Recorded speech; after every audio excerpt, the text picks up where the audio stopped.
The RAP program is mentoring students who will be 17-year-old, year 13s, through their gateway experience.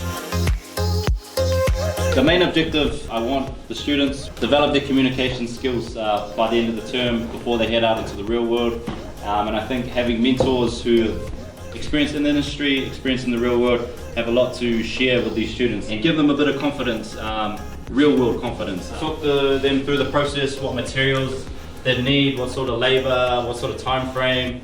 Talk through the process in any way that makes sense for you. It's up to the students to navigate how you speak and for them to decipher the important parts that they need to write down.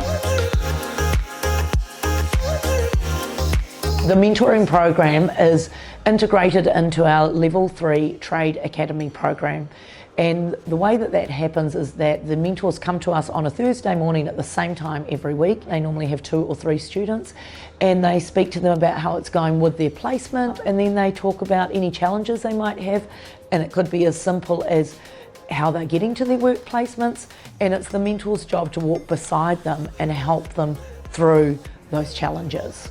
The mentors, people in the construction industry, some of whom have been employers, who are interested in coming along on a weekly basis for an hour for a 12 to 16 week period of time. We prepare them to go out to gateway firms. Do they have transport? Do they have phone number of the company? What to do if they're not going to show up as they progress through their 13-week period, start to help transition them towards perhaps even putting up their hand and asking if there would be apprenticeship available. One of the other benefits that we never really thought about is that our mentors are able to bring in their own connections. So we have a speaker series for 6 weeks in term 1 of the school year, and we've had a variety of different tradespeople just come in for 20 minutes, speak to the students so that they can see the connection and ask frank and honest questions about what's it really like leaving, how's it going to be when you get out there. The building site can be a bit daunting when you leave school. They were very critical about how things were done. There was a right way and a wrong way. Like, if you did something the wrong way, just rip it down, start again. I was working with the boss one day on site. He asked me to cut 3 pieces of 4x2 at 2 440 long, and I cut 3 pieces at 2 340 long and gave them to him and was like, oh, here you go, bro. And then he just like chucked them on the ground and was like, what the? No. Just no questions, dumb question. Ask lots. If you're confident in yourself and you know that you can do it, then you just do it, man. I've been an employer and had apprentices working for me. I think it's very important that a school has a balance between sending pupils to university but also providing a vocational training path. So I think one of the values is it allows the students to talk to somebody who gives them a different perspective. It's great to be able to put some input into these students' future, and we can tell you stories of significant turnaround of people's attitudes. So what we are seeing is that our students now can look at another adult and answer a question. It's allowed them to develop confidence. It's allowed them to be able to start to articulate what they're doing with grown-ups and on a regular basis and with different people, because the mentors are not always the same. Their mentor may be away, so another mentor speaks to them. So they have this opportunity to practice the skill over a long period of time, which is allowing them to be able to manage situations when they go out to their work placement a lot more successfully because they are already used to doing it.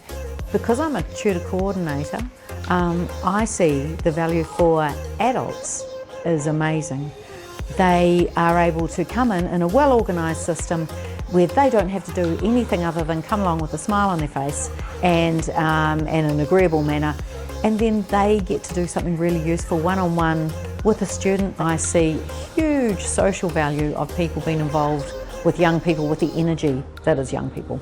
This is a very different generation from our generation, and I think some of the spin-off for us as mentors is I guess understanding what, how these guys are thinking. I would suggest if another school is considering doing this program that the benefit for your students is so great and that they are having, you never as a teacher have time to speak to every student and understand what their issue is. Of course you don't, it's completely unrealistic. But these adults are there to walk beside them, and that is incredible. The school wouldn't be interested in having a mentoring program if they had to organise mentors, if they had to spend time trying to find the applicable people. So on a weekly basis, a tutor coordinator liaises with the mentors, that they're turning up, that they know what's going on that week. Otherwise, there is no cost and drama to it. So something that I would like to mention is that it is no more work for the teacher to have mentors. It is only a benefit to you. I would encourage this to even be beyond specifically BCITO. I mean, there are many other trades, and I'm sure every school in New Zealand has probably got a cohort of people who need a clear pathway to vocational training. I say come along and see what's going on and see if it's a good fit. There is no downside to it. It's all lovely stuff.